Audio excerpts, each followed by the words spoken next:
Okay, so we've gone through all of the parts of our essay, and now we're ready to review how to write a conclusion to our essay. So go ahead and turn to the next available page, and please write the date in your notebook.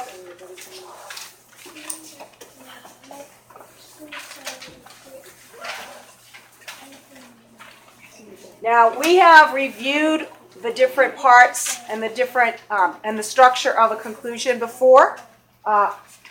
We have been writing our conclusions like this ever since the beginning of the school year. So rather than me modeling for you, I want you to tell me what the steps are. So what's the very first thing you're doing when you're writing your conclusion, Aniela? Indent. Indent, okay. And guys, I'm glad that you remember that you're supposed to indent. I'm hoping it's becoming a habit. I was walking around earlier and noticed that it's not for everybody, so work on that. All right, Blake, then what do you do? We use the transitional phrase like to sum it up, to conclude, and to wrap it up. Okay, so Blake is pointing out that we need to begin with a transitional phrase and that we want to make sure that we are using one from our chart, something like to sum it up, in summary, in conclusion, something like that at the end. So that's the transitional phrase that begins that first sentence. What is that first sentence? Who remembers? What is the first thing? Yelni? Say it again. The thesis statement. So I will go ahead and let's go ahead and put all of these on there. Indent, transitional phrase,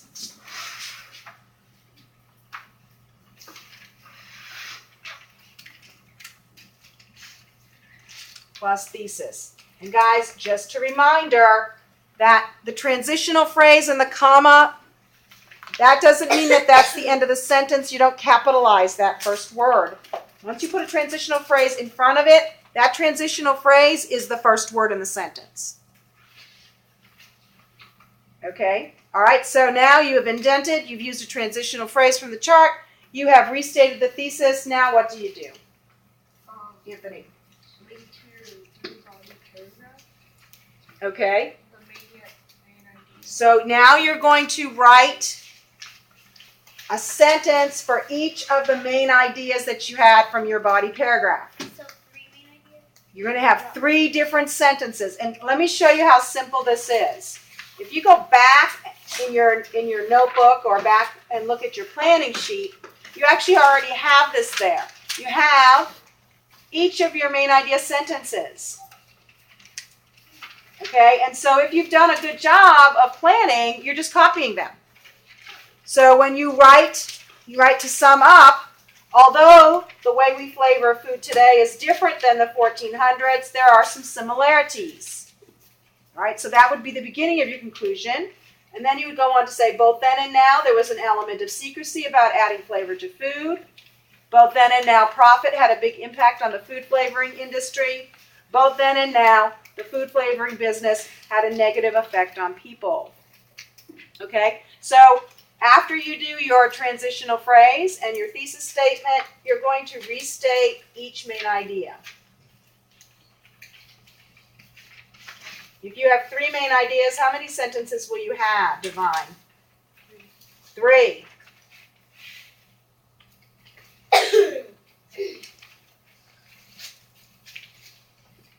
So you have 3 sentences. Okay, and then what is the final piece that goes in the conclusion? Davian, do you remember? You have a checklist right in front of you. And give your reader something to do and think about it. Okay, give your reader something to do or think about. What do we call that? Does anybody remember what we call it, Kendall? Into action. Call to action. You do the call to action. And basically, you want to give your reader something to do or to think about. Leave them something that they can take away from your essay.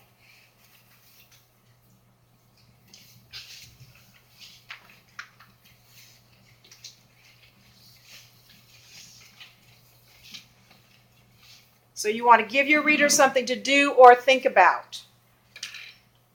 All right, I'm going to flip back to the planning sheet. just to remind you, the essay or the text set that was about the flavoring of food. Okay? Remember, now you've explained to your reader, you've compared and contrasted the flavoring of food from the past to the present, and you have finished up your essay, you've written your conclusion, and now you want to do your call to action. You want your call to action to leave your reader with something to think about or something to do. Okay? So when I'm thinking about what a good call to action would be, I might say something like, the next time you crunch into a spicy Dorito chip, think about the history of flavoring food. Okay, something just that simple. Bring it back right to your reader. How is this going to impact your reader? Well, it's going to impact your reader because your reader is actually going to be exposed to and probably eat these foods that have been flavored with flavorings that have been developed in secret labs. So you bring it back to your reader. Okay, what I'd like you to do now is I would like you to take a look at your essay on hamburgers and tacos and turn with a partner, and I want you to write a call to action with your partner. So go ahead and turn and talk with your partner and write a call to action for your conclusion.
Hamburgers and tacos are different foods, all right?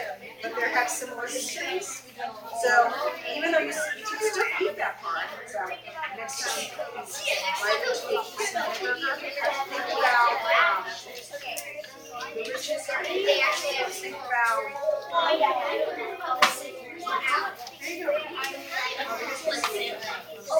Just don't lash on. Just one of your right, did you come up with We're making a call to action.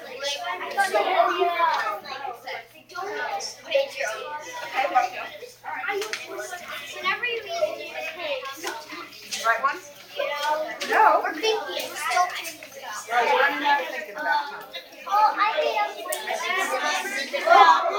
Try it on me.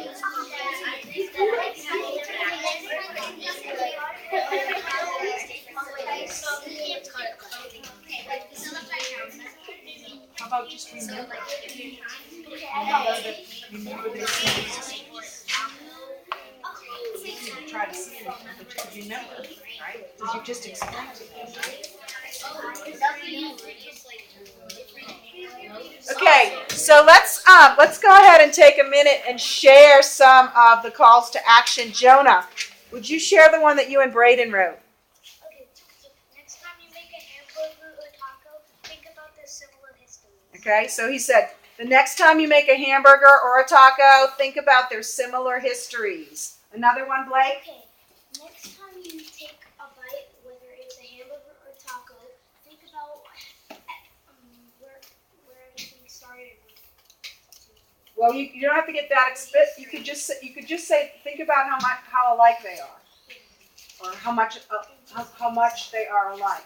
Okay, Antonio. So next time you bite into a hamburger taco, think about how they got to your hands, like how they came.